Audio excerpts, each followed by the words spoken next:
introducing Rabbi Denise Eger.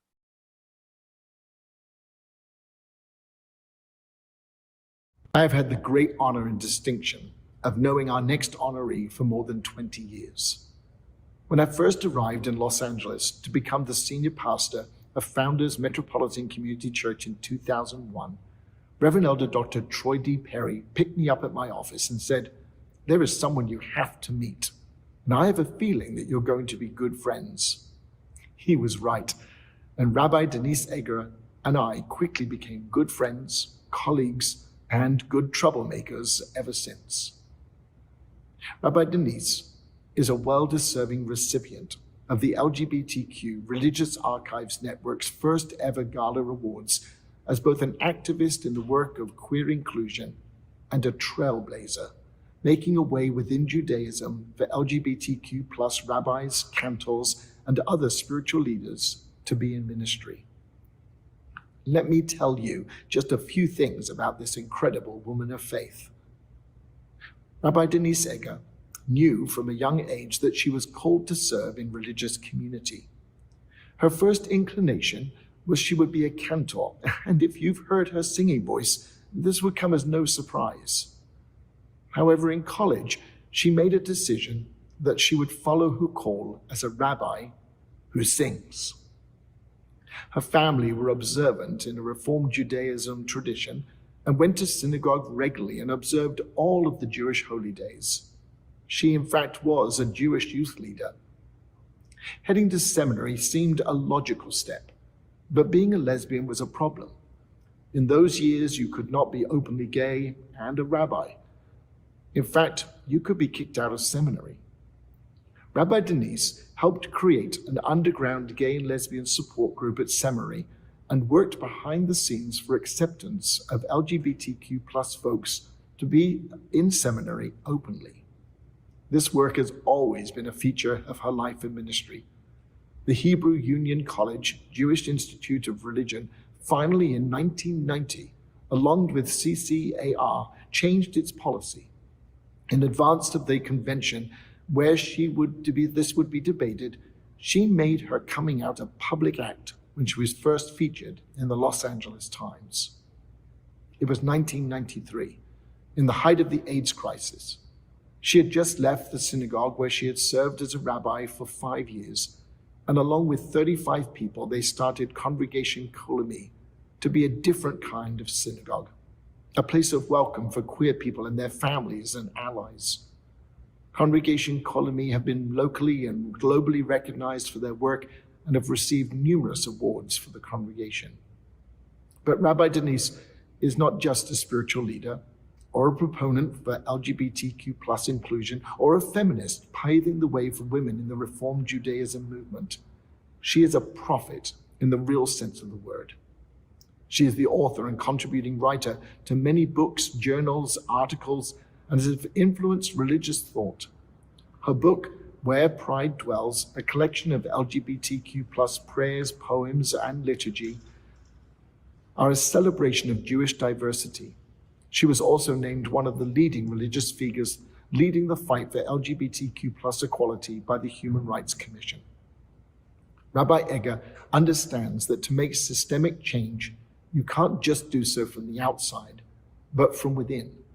She became the first woman and gay person to lead the multi-denominational Board of Rabbis of Southern California, and in doing so, she broke the glass ceiling. However, as in everything, she excelled, holding this position concurrently while also president of the Reformed Regional Rabbis for the Pacific Area Reformed, which stretched from Vancouver to El Paso. She has long been an activist for women's equality, queer equality, and helped campaign and change the rules for ordination of LGBTQ plus people and clergy working within the Reformed Rabbinate to work for and endorse marriage equality. These things, and many, many more, brought her further acclamation, and in 2015, Rabbi Denise Eger was elected the first openly gay person to be president of all the Reformed rabbis worldwide, with more than 2,500 rabbis of the Central Conference of American Rabbis.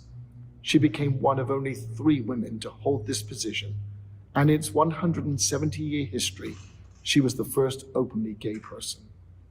More personally again, I've had the honor to serve alongside Rabbi Denise in numerous capacities, including leading several interreligious missions to Israel and Palestine, founding California Faith for Equality, and led the religious community during the Prop 8 debates in California, and co-authoring a book together that was published this year, 7 Principles for Living Bravely, Timeless Wisdom from 2 Faith Traditions. Rabbi Denise Eger, you are a personal hero, and I am proud to introduce you, and congratulations on this well-deserved recognition and award.